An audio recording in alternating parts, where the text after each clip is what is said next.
Hello बच्चों, चलिए प्रश्न को पढ़ते हैं।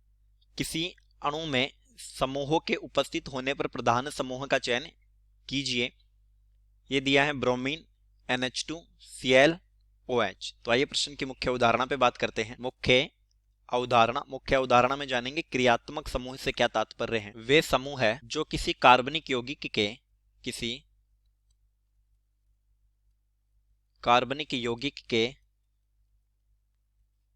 यौगिक के प्रमुख गुणों का किसी कार्बनिक यौगिक के प्रमुख गुणों का निर्धारण करते हैं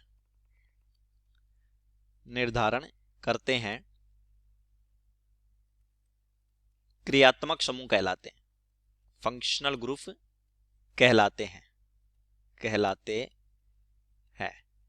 अब देखिए, दिए गए समूह में से कौन से समूह की प्रधानता होगी या यौगिक के गुणधर्म किसके अनुसार होंगे, ये तय होता है क्रियात्मक समूह की वरीयता से। तो चलिए इनकी वरीयता सारणी देखते हैं। क्रियात्मक समूह की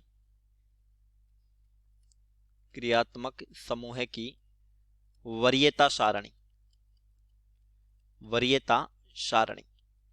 जो सारणी में सबसे ऊपर होता है उसकी उपस्थिति पर वही मुख्य क्रियात्मक समूह होता है, और IUPAC नाम भी हम उसी के अनुसार लिखते हैं। तो ये होता है COOH यानी कार्बोक्सिलिक समूह है, फिर आता है SO3H, फिर आता है anhydride, C द्विबंध O, C द्विबंध O, फिर आता है एस्टर, C द्विबंध O, OR, फिर आता है एसिड हैलाइड, C द्विबंध O, अक्स यहाँ हेलोजन है, फिर आता है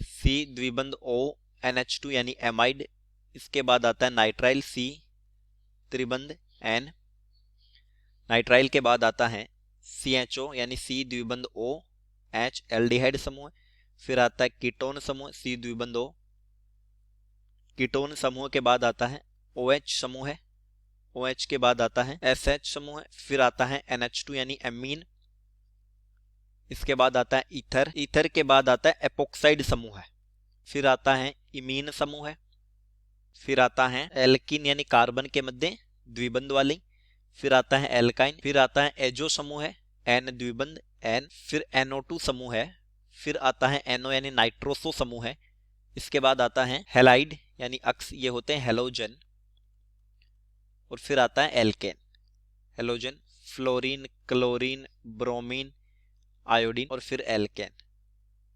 अब देखिए जो प्रश्न में दे रखे हैं उनको चिन्हित करते हैं। तो प्रश्न में एक तो हेलोजन दिया है, ब्रोमीन और क्लोरीन, दो हेलोजन दे रखे, NH2 समूह दिया है एमीन, OH दिया है एल्कोहल। तो इनमें सबसे ज्यादा प्रधानता यानी वरीयता सारणी में सबसे ऊपर इन चार में OH है, तो हमारा उत्तर भी क्या हो जाएगा, उत्तर हो गया OH यानी कि एल्कोहल समूह है। यानी इन चार की उपस्थिति में यौगिक के गुणधर्म एल्कोहल की तरह होंगे। तो चलिए उम्मीद करता हूं प्रश्न समझ आया होगा। धन्यवाद।